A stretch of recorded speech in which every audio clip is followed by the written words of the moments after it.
Okay, let's get started.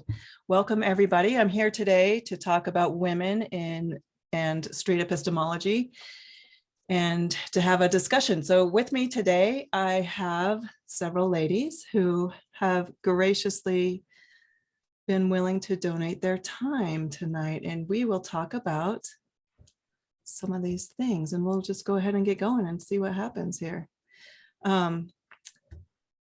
So let's do some introductions.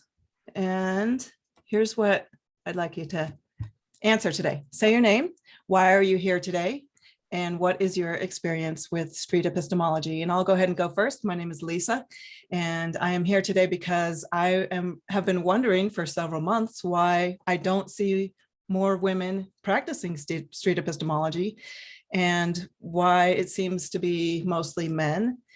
And not that it matters that much, but I'm just kind of curious about why and to see if there's anything that I can do to help more women get involved with street epistemology.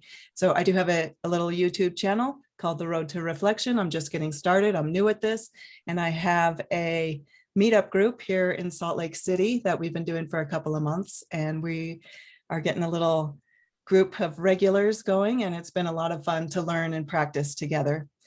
And so that's my experience with street epistemology after watching a lot of YouTube videos for years, which I hear is pretty common. So that's me. And let's go ahead and go with Jules. You want to go next? Thanks, Lisa. Yeah, hi. And thank you so much for organizing this. I'm so honored and excited to be among my peers and get to talk about something that I'm super passionate about. So as Lisa said, my name's Jules.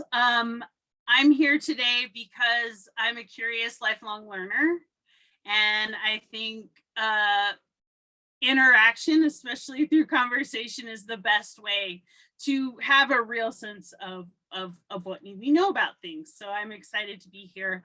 I was sharing with Karin a little bit pre-show. My experience with street epistemology is kind of interesting. I probably heard about it when it first started. With Pete's book, his first book, The Manual for Creating Atheists, and then seeing Anthony Magnabosco practice it on YouTube. So at that time I was a grad student, and I ended up writing a pragmatics paper for a linguistics class on street epistemology and the question types used during those interactions. So I used 6 of Anthony's video interactions on people's belief in karma specifically as to kind of isolate the variable. And so I was able to interact with him and several other practitioners as a result. So thanks. Very cool. Yeah. Is that for public? Like if anybody is interested in reading?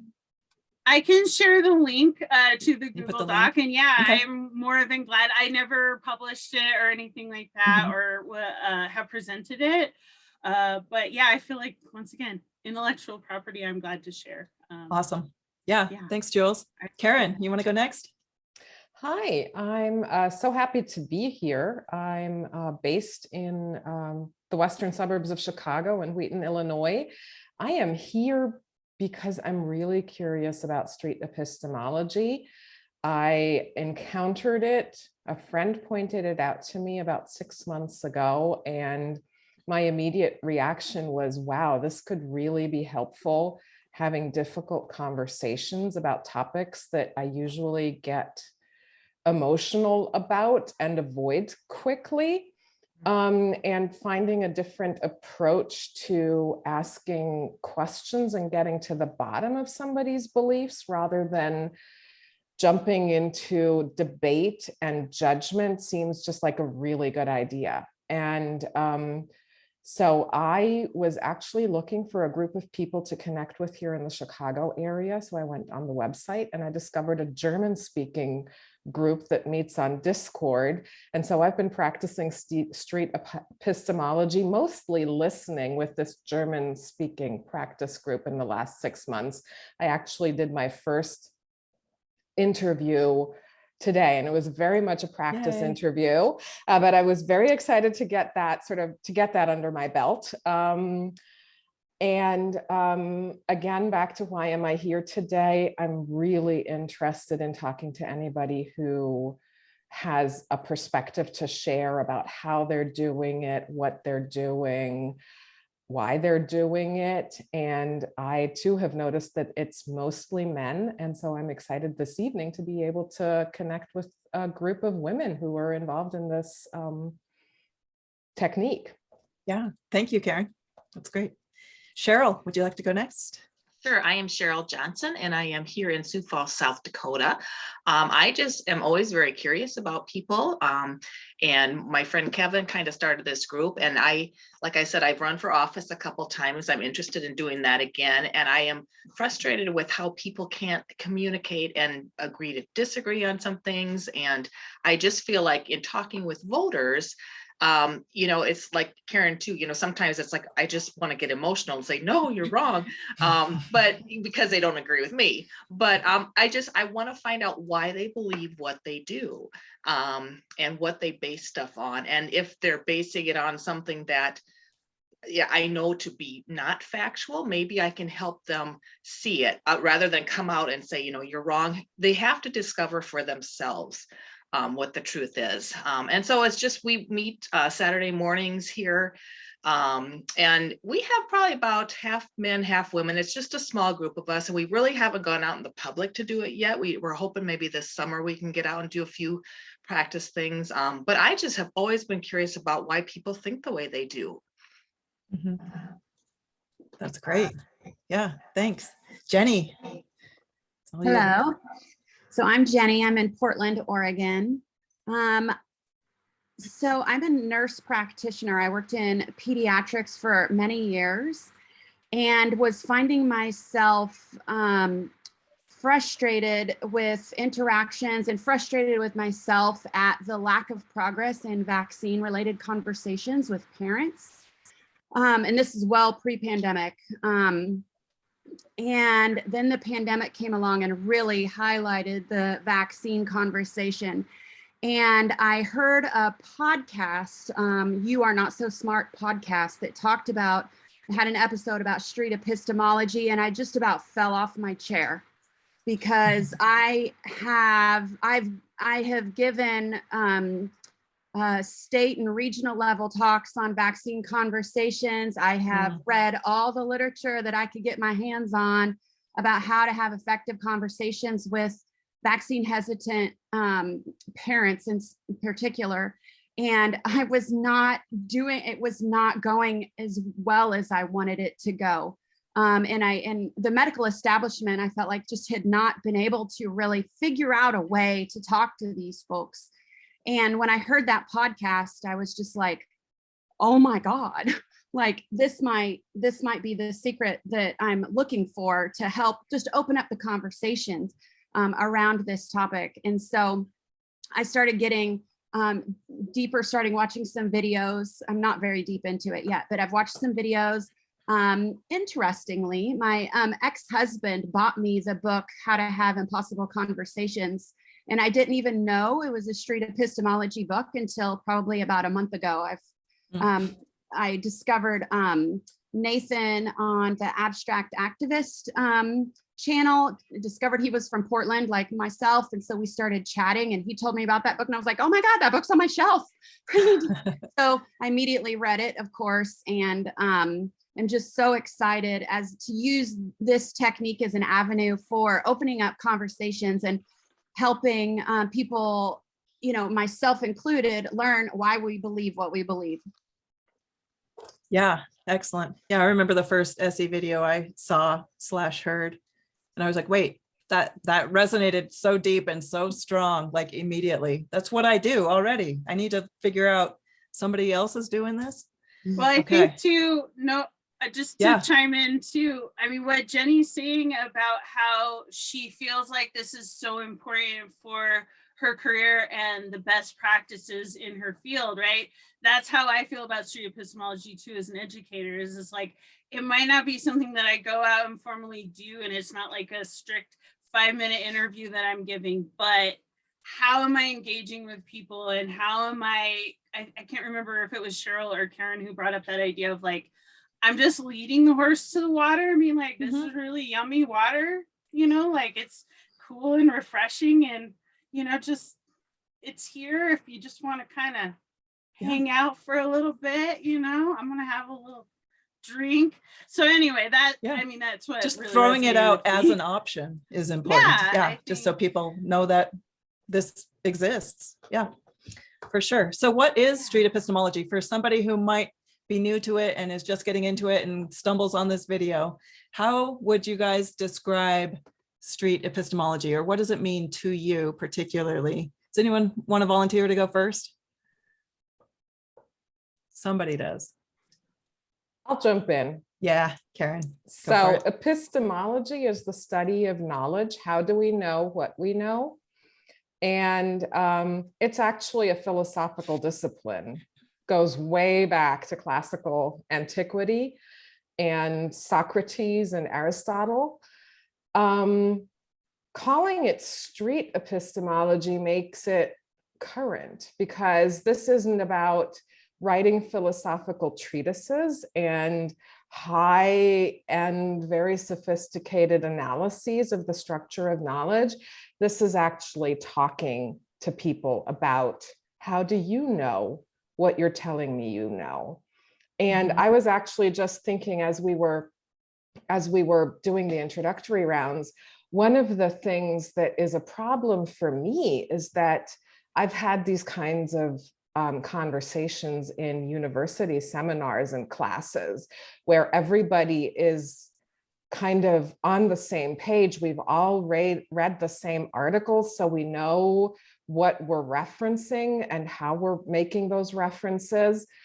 But when it comes to these kinds of conversations that we have in everyday life, we don't know what people's backgrounds are. And so it's Right. actually a good starting point to ask, how did you come to this belief that you have?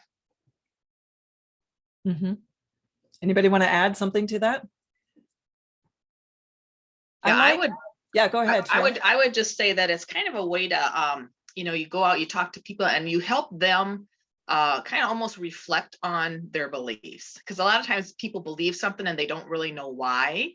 And sometimes if you get at the root to why they believe what they believe, you know, they may start to question it. And so I guess it's just kind of reflecting on what they think. Mhm. And I really like the street part of the street epistemology, just because it makes it like, I want it to be accessible to my kids and to my nieces and nephews and anybody who maybe wasn't taught about how to think about things in school, or how to analyze things, or what's a good reason to accept something as true. So the street part, I feel like, makes it more accessible to a larger crowd, rather than you have to be in this academic space where you're studying epistemology, which nobody knows what epistemology even means. Like, I had to look it up I mean, I'm not a dumb person, but I never heard the term before. So I had to figure out what does that mean? Because it's not in my circles, but I think it's really valuable. Okay. Why do you think it's a valuable skill to learn? I would say, to me, it teaches critical thinking skills, not only to those asking the questions, but to those being asked the questions. And I think as those of us who ask, I think it teaches us how to listen to understand instead of listening to respond. And I find myself a lot of times I'm getting ready to answer their question and I'm not really hearing them. So I think this slows me down. It gets me to listen, to understand why they think that the way they do. So Especially I if think it's that's good. Yeah. If it's something you disagree about, particularly, Exactly. it's a good, like, just step back and listen. What about you, Jenny? Why do you think it's a valuable skill? I see it as another avenue to engage with people who you have disagreements, or at least on the surface at the beginning of the conversation, you may not agree. This is a civil way to be able to engage in that conversation. And it seems that we're lacking a lot of civil ways to engage in dialogue these days in our culture. And so this can provide a path to that. where you can, you can dig deep, find out why they believe what they believe. Maybe you will learn something in that conversation, but at the same time, if you do continue to disagree with them, you're helping to unfold for the both of you why the person believes what they do, and help with that critical thinking and reflection, which can apply to yourself as well. But that's something that's very appealing about it to me, as a method to handle challenging conversations that's polite and civil. Right. Anybody want to add anything to that? Oh, I think that's part of the conversation is really, making me think about how street epistemology is very characterized,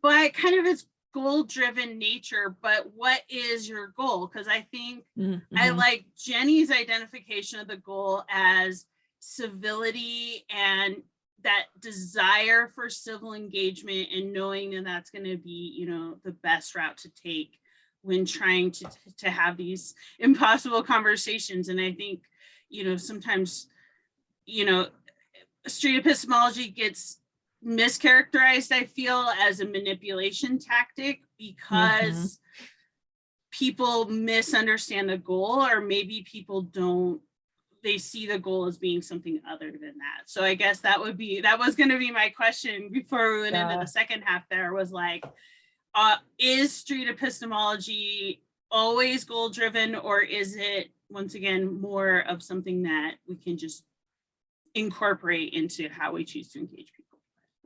Maybe I don't know about you guys, but it seems like each person who practices it does it for a different reason. And I found myself, like, even with individual people, like, my goal for this person might be different than this person.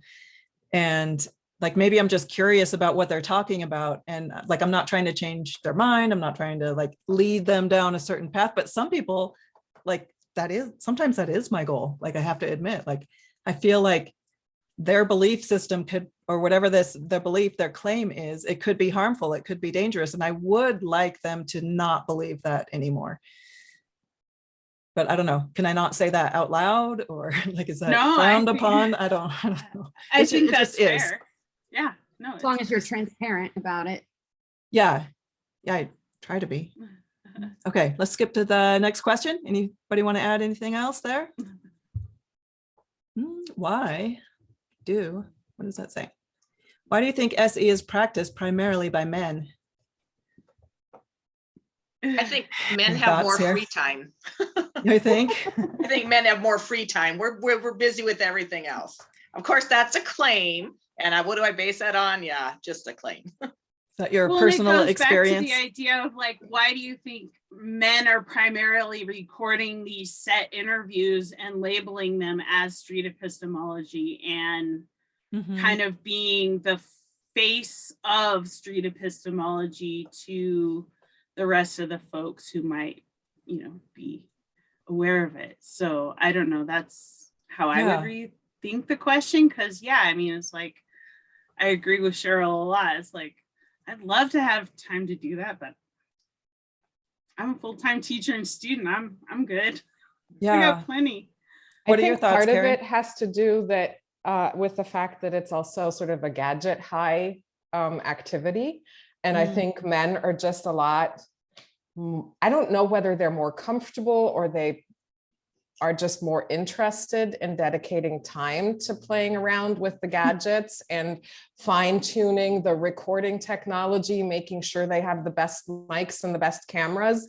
Yeah, if you watch a lot of Anthony's like earliest videos, they are not as polished, but still the interaction there is great. Yeah. Sorry to interrupt you. A little rough around the edges, but yeah. But yeah, But what like I'm that. seeing, the videos that I've seen are sort of very sophisticated with the recording technology. And a lot of that could also be related to the fact that we've just gone through 2 years of doing everything remotely. Online. And so the technology is readily available. Is that typically a men thing versus women thing? Or women not as interested? Like, I'm not that interested in the gadgets part, even like as a photographer, I never was I don't want to sit in front of a computer. I don't want to like buy the latest and greatest. I want to be out there shooting. But so I mean, also, right, from like a pragmatic standpoint, there is a power dynamic, right? Because if you were to look at, if we were to look at like a chunk of SE videos, how many exchanges is the interlocutor a woman or a female and not a male? Or, what gender is the person as the interlocutor? And what percentage of people, like, I don't know, if I just think about it, feels like Anthony, at least when he's out on the jogging trail, and it might just be the time of day. Once again, I mean, it's very much a convenience sample, right, that they're catching in these public places. So I don't know, it's very interesting. Right. I'm sorry, I'm probably being do you think it's more men than women interlocutors too? I don't know. What do you guys think? My initial thought is it's about It's 50-50, yeah, but maybe I'm wrong about that.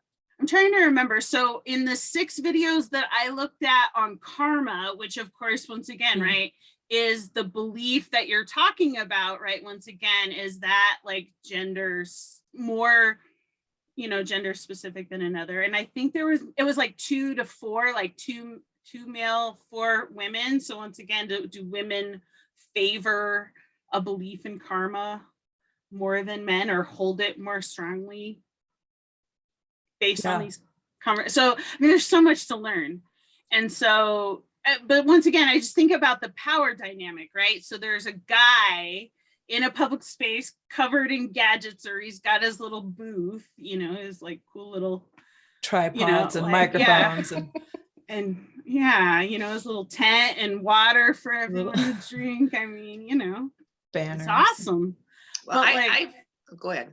Oh, no, anyway, so that would be my thought, is like, how is the interlocutor and what is the power dynamic between them and the SEer? But what were your thoughts, Sheryl? I was just gonna say, I agree with Karin a little bit in that technology is not my strength. I mean, I can talk with people and kind of do this a little bit, but I would be very uncomfortable having to film it and tape it and all that stuff. That's just not my strength. And it's really weird because women supposedly are the better communicators out of the 2 sexes. And I don't know if that's because, we just practice it more or what, but I kind of wonder if there's not anything about the safety factor, just in that, men are maybe feel more safe going out on their own in public, whereas women, sometimes that can be dangerous if you're out in a strange place and don't know people, depending on where you go. I mean, he kind of has done it some places where there's other people around, but there might be something to that too, that women just don't feel comfortable approaching strangers. We've had it drilled in our head all the time growing up, don't talk to strangers and stranger danger and all that stuff. And I think there's a little bit of that in women. So we're a little reluctant to go up and speak to people we don't know. I've definitely come across that. Yeah. Jenny, go ahead. So buried within this question is the claim, right? The question is, why do you think SE is practiced primarily by men?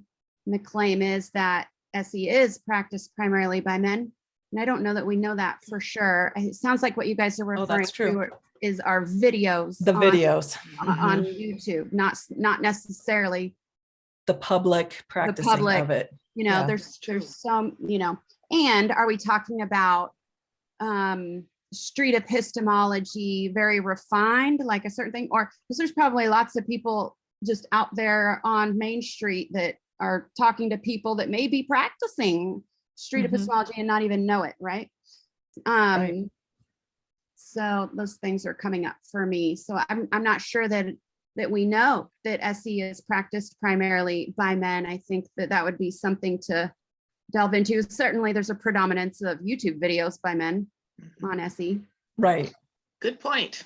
And that's probably exactly what I was thinking when I'm formulating the question is you click on street epistemology videos on YouTube and there's a couple by where the interviewer is a woman, but I don't know if I've even watched those, to be honest.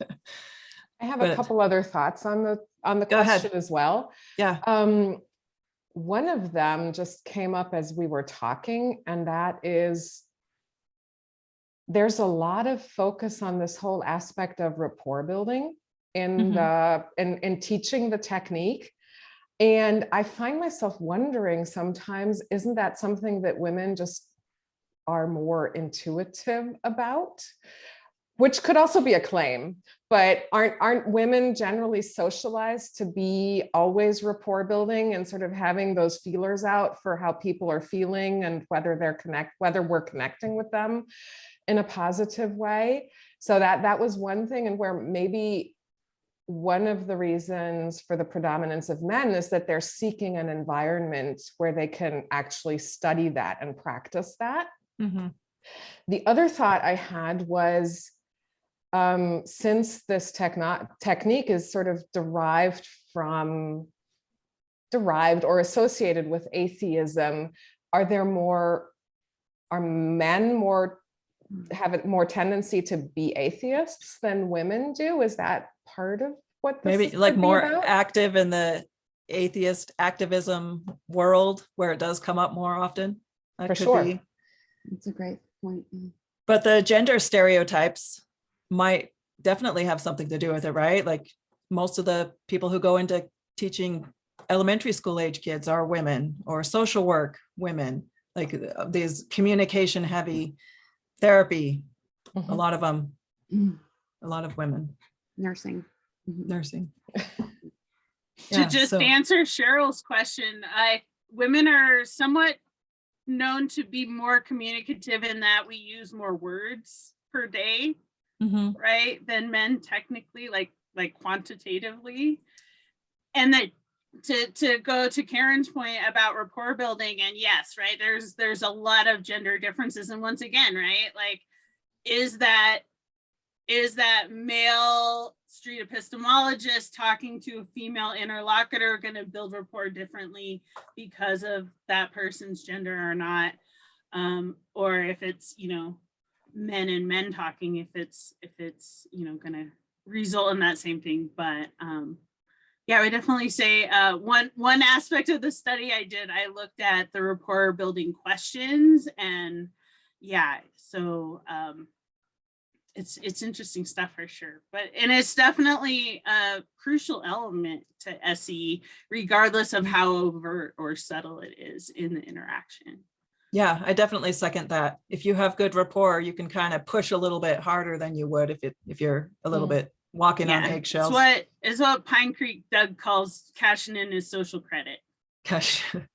Makes sense. Sounds good. Any final thoughts on this one before we skip to the next one? We good? Okay, moving on. Okay. Are there any unique concerns or benefits for women in SE? Like we kind of talked about that just with the last question, right? Safety is a concern. I felt that, like, as I'm starting to go out in public and do it, like and I'm not real familiar with the city here, so I'm not sure, I'm very hesitant. I don't want to go out by myself a lot of times.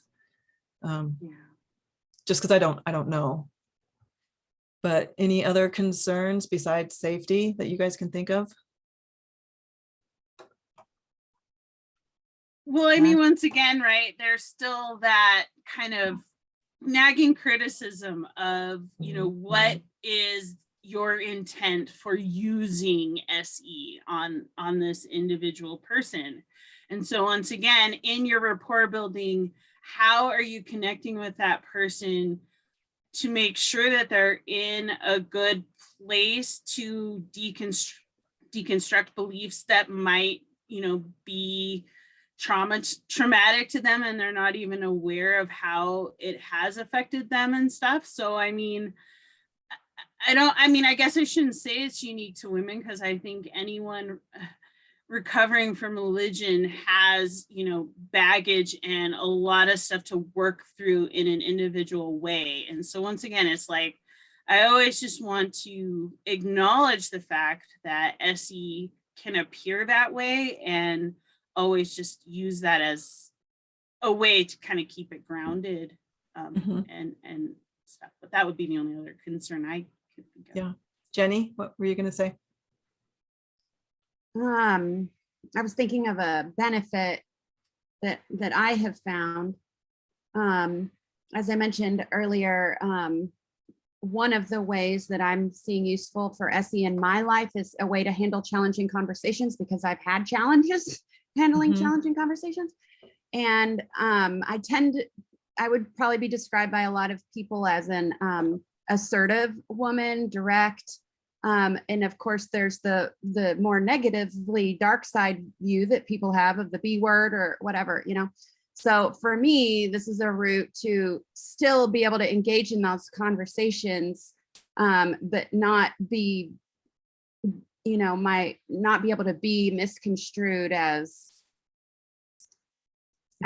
too challenging for them. Trying to be overly domineering or something. Is it Jordan Peterson or somebody that says women are more agreeable or something? Then have you heard that? I might just be making that up, but Makes sense if you looked at the population. and I know, like in religion, I was taught as a woman to, you know, give my authority and my opinion over to somebody else and to trust other people and not listen to my own. So I wonder if that could factor into it as well, like just being timid or don't want to be judged for being a difficult, outspoken feminist or something, trying to stand up for what you believe or what you think is right. Yeah, Lisa, I would agree with that. I think it maybe gives us a lot of confidence in that we Mhm. learn how to handle challenging conversations instead of just agreeing or just being quiet because we don't want to That's cause a good point. fuss. You Yeah. know? I think that's the power of it being a question, because then you can really be honest with the person and be like, this is my question. And if you want to honestly address it, I'd appreciate it, you Mhm. know, and just being really like, you know, I'm just gathering information at this point if you want to contribute. Yeah, because I know for a lot of years I'd be like, I disagree with this person, but I can't debate. Like I get scared, I panic, I freeze up. Like I don't want to be the contentious one because that's, you know, of the devil. And I just, but I can ask questions now. So, and just be sweet and kind and curious. I get curious instead of getting argumentative or combative. So maybe that's a benefit or something. Mhm. Anything else you want to add to this one, or should we move on? We good? Okay, moving on. How can we encourage more women to get involved with street epistemology? Is that what it says? Yeah. How can we get more women involved? Meetings like this is my hope to get more women involved, to just get the word out so people will see women are doing this and it's okay. And we don't have to be perfect at it. We're all learning and growing together. Yeah, representation matters. And you see Representation matters. people Yeah. like you doing it. It makes Mhm. sense that you could do it too. Yeah. I'm really interested in getting an in-person group together, and I'm hoping, and some of what you all have shared kind of confirms that's a great way of getting women engaged, more likely than sort of through the YouTuber community Mhm. online. I also find actually in my German speaking group, there's a fair number of women that participate in some form or another. But I do notice sort of the discrepancy. The guys have their camera on. The women are usually hiding really? behind their Discord avatar. Why would that be? For me, for the longest time, it was just a technological issue because I couldn't have my camera and my audio on at the same time. At the same time. But I don't know whether that's the case for some of the others. It might just be sort of, I don't know if it's shyness or something else motivating it. Yeah, I know somebody who has like a Zoom dysmorphia, like can't see herself accurately. She thinks she looks horrible on camera. So I don't know if that's like a common thing, but it must exist. Maybe a self-conscious thing. Maybe that men don't have as much as women. That could be, they don't care. Run their thing. Okay, good, let's go. I don't know. I mean, Right. for me, once again, like street epistemology is so much more of like a lifestyle and like an overall conversational approach that I use in my multiple kind of, life roles that like, I mean, I feel like I encourage it because I'm fortunate enough, I get to help people get their GED. And so a lot of Wow. my students are women. And so if I can, like you were saying, like if I can teach them how to identify claims and evaluate evidence supporting, or even identify if there's evidence supporting these claims, like to me, like that's my goal. Like we were saying, it's like, not only do I get to, exercise my critical thinking by engaging these learners, but that's, what, once again, I hope that they can become equipped with by being a learner in my class. So, I mean, I Yeah. think when we think about how do we encourage women, well, I mean, it sounds like Jenny's, fighting that fight from her end too. And I think that, and Sheryl as well with your public service and stuff. Karin, I'm sorry, I'm not familiar with what you do, but anyway, that's where I see it growing. And as much as it is like a formalized interview with like different techniques and stages and steps that you can kind of look at, for me, I feel like it's more internalized and it's more holistic, and it's how I want to engage with everyone and with the world in general. So Yeah, just in your daily conversations and having that question asking mindset, like that'll be a good example to the people you talk to every day. And they're like, yeah, hey, let's she's not asking just these questions. Let's, rush to emotion, but let's get to the heart of this Yeah. and just, engage. how can we do that? Yeah, what other thoughts do you have? Karin, I feel like you were going to say something. Not really. No? Thank you though. Yeah, thanks for checking in. My Yeah, feelings lead me astray. I would say too, maybe, just have small groups of women get together kind of for coffee or something and just kind of explain this. I know where I live, we started a progressive women's group in my part of town because when people think of South Dakota, they don't think of progressive stuff. So, and there's a lot of us that are progressive here, and we're, a lot of them want to help my campaign, but they don't feel comfortable talking to people.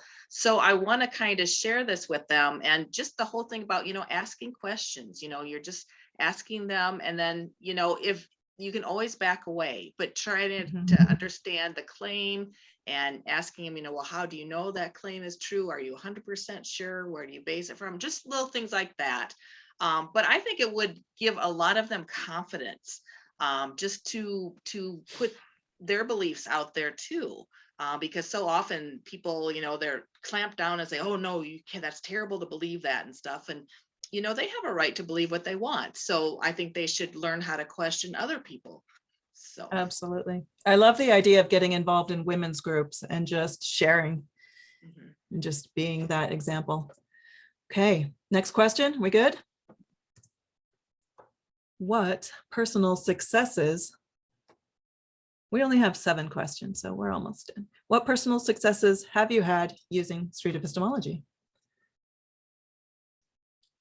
Anyone want to go first? I can share. As much as I had my first formal official interview today. I feel like I've already incorporated some of the principles and the practices into conversations with people. And I do find that it takes the edge out of some of the conversations where I might have before become more confrontational. And if I'm just asking, so what makes you think that way? Tell me more about why you're making that claim, why you're making that argument. It just opens up a different kind of conversation. And I appreciate that, because then actually one also gets to know people better without, I find it can be hard to get to know how people think without giving up my own perspective. And so this technique is allowing me to sort of better keep my distance while also allowing the other person to have the belief that they have and Right. explain how they got to their conclusions, how they got to their belief. And one other thing that I want to share is that I just find it so exciting how this methodology opens me up to thinking about my own everyday beliefs. And I mean, one of the practice interviews about we had at my practice group was about the claim, "My dog loves me." And before we knew it, we were getting like way in deep about, is that even a legitimate statement to make, or is that anthropomorphizing the dog?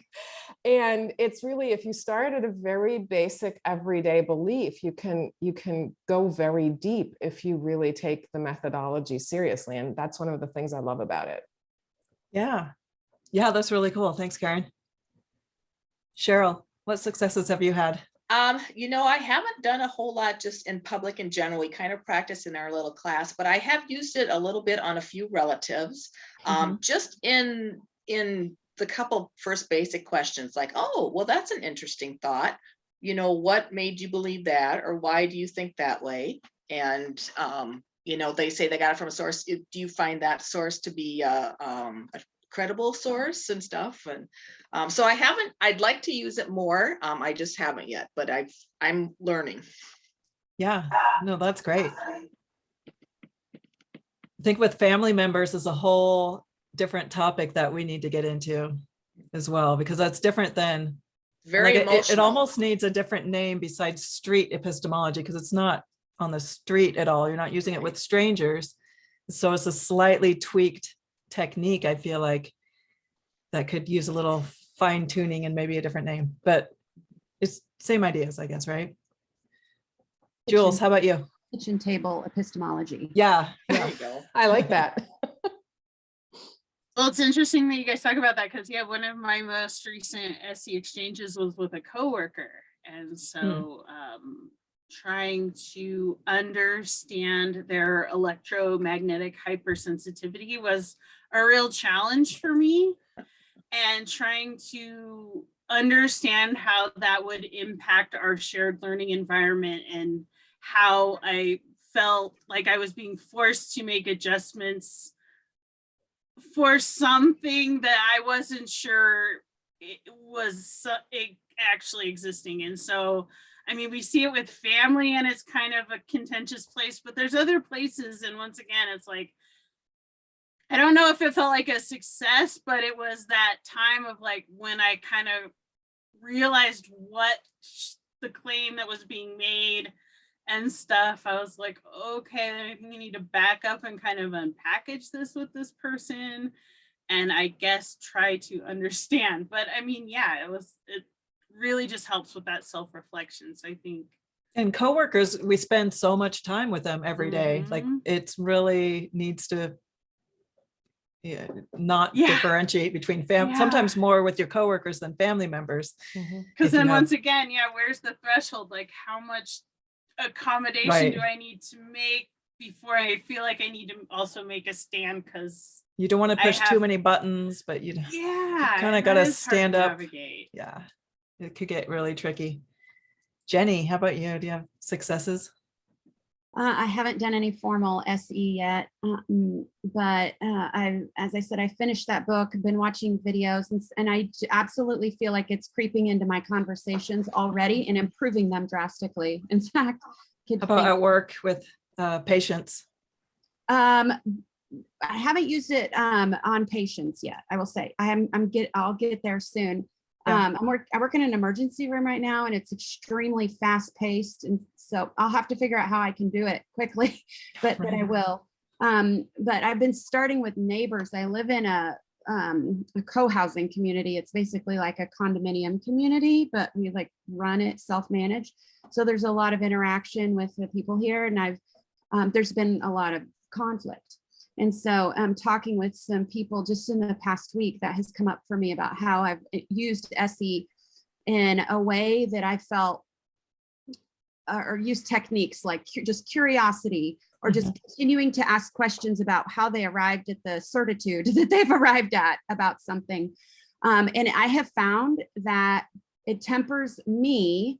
So I'm not just blurting out why I think they're wrong or need to rethink it in this other way, you know, like sounding like that. So it tempers me, this approach, and it then tempers them as well. Because if I'm tempered, they're more likely to be tempered. And I've had the experience of people backing down from intense certitude just based on my approach with them. Not in It's almost like they're expecting a combative situation, so they're on guard.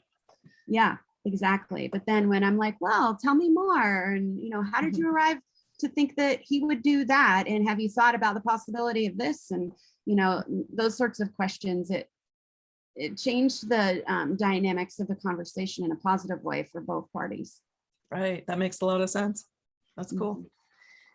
And I guess we didn't really define what success means, and it could be different for different situations too, right? So I was thinking, for me, my personal success with street epistemology is just using it on myself and just being able to ask myself, why am I doing this? What is this? Is this the right thing to do? Do I have good reasons to keep doing this? And just learning the techniques and using them on myself and probably like on my kids, and just teaching them how to ask the questions, I think is my favorite part about it, is just understanding how to ask the questions. Hey, if we have any closing thoughts or comments we want to add, we are winding down here. I think this has been a really interesting discussion. If there's anything that I've left out or missed that you feel like we need to talk about or should be brought to light, I'm totally open to hearing what you have to say. I definitely echo your sentiments. This has been a very enjoyable conversation. Love that. Yeah, so let's just go around and say goodbye, each person by themselves, and do a plug for, if you have something to plug, go for it. Whatever you're working on, whatever is next in your adventure in life, go ahead and say that before we close out the meeting. Let's start with Jules. Thanks. Yeah, so wait, what were we supposed to do? Just close out and plug ourselves? Final That's thought. right. Final plug. thoughts. Yeah. Thank you for reminding me. And I tried to listen through that whole thing and clearly epically failed. No, I'm just excited by this opportunity. And yeah, I mean, keep asking questions, keeping cordially curious. And I think that is going to be the key to changing minds. Yeah, I don't really have anything to plug at this time, but I will give you the link to my paper if anyone wants to read my paper on SE, and you're welcome to contact me to engage more with what I did, my scholarly efforts, I guess. So Yeah, definitely. We'll put that in the link below the video. Thanks for being here today, Jules. Really appreciate your input. Sheryl. I just want to say thank you for everybody. It was wonderful to meet you. This was a lot of fun knowing there's other women out there that are curious about how people think. Yeah. My campaign is Sheryl for South Dakota. If you're bored, you can check it out. If you want to donate, go ahead. Cool. We're trying to turn South Dakota blue, but it's a big challenge, but we'll see. Can we put a link in the comments for that as well? Absolutely. I can put something on the chat if you want. Yeah. Perfect. Yeah, that'd be fantastic. Yeah, good luck with that. Thank you. Sounds like a lot of fun. Very cool. Thank you, Sheryl. Appreciate your input too. Jenny. Yeah, it's been great to meet and talk with you all. I hope that this sort of gathering can continue. Something someone said a couple of minutes ago made me remember how I'd used this with my 14-year-old son as well, doing an outsider test on a claim that he had made. And I actually sent off an email to the school. He'll be starting high school next year, wondering about starting in a street epistemology club at the school. If anybody knows of any, middle, or I have a middle schooler as well, middle or high school people who are doing a club such as street epistemology, I would love to chat with them and see, because I think kids are so open and receptive. And they were working on a curriculum Jenny. I don't know if they had like a club, but I know they're working on like lesson plans and I stuff. love that Orchid. idea. I believe so. I can't remember now. It probably could be as applicable to kids, as high schoolers as adults anyway. Yeah, for I sure. mean, in the Facebook group, there were folks working on different kinds of learning modules and stuff that you could at least use as a framework potentially. Yeah. Yeah, Sorry. the Street Epistemology course, I think module 1 is Oh, ready yeah. for testing at this point. That's So right. go to the Street Epistemology website and you can get the information to do that there. And let's get some clubs going in high schools. I think that's a Yeah. great idea. That would be super fun for kids Mhm. to learn. Yeah, thanks for coming today, Jenny. Mhm. Thank you all. Fantastic. Karin. I just want to thank all of you for being here. And Lisa, I want to thank you for putting this together. This has been wonderful. Mhm. And My pleasure. I hope we do this again. My next threshold, and it's probably not a short or even midterm plan, but I really would love to get a group of people together here in Wheaton or in the Chicagoland area to get together once a month or so and just do in-person practice groups. Because I mean, Jules, you probably know all about this, but I really think something different happens when people meet in person than when they Mhm. meet online. And I would love to do street epistemology in the in-person setting. And Your if German anybody- group is all online only? completely online. Okay. They're doing an in-person meeting later this year, but I won't be able to travel to Germany for the occasion. Maybe next time. Yes. Yeah, if anybody has tips or suggestions for putting together an in-person group, I would greatly appreciate that.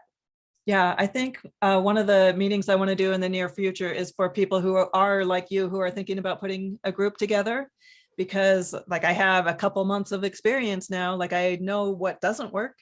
So I can like share that at least, and then gather ideas and share tips and tricks and all of that. I think that would be really useful because I would love to see it grow and have more groups. And especially now we can do stuff in person again. So we need to get that going. Yeah, I'm sorry I interrupted you, Karin. Go on. No, it's perfect timing. I'm good. And thank you again. Okay, cool. Yeah, and I guess I have my channel, The Road to Reflection, on YouTube, and people can go there and watch the couple of little videos I've got going. They are not great, but I just decided to get started, start where you're at, and then it can only go up from there. So Yep. that's kind of where I'm at here. And come to our Salt Lake City meetup group. It's on meetup.com, called Street Epistemology, Salt Lake City. And get involved. Just share with your friends and family and learn. And we need more women. So let's keep spreading the word to other women and encourage our friends and family and coworkers to also get involved in street epistemology. I'm going to end the recording right here. So say goodbye, but stay on so I can Bye. talk to you guys for a second. Thanks.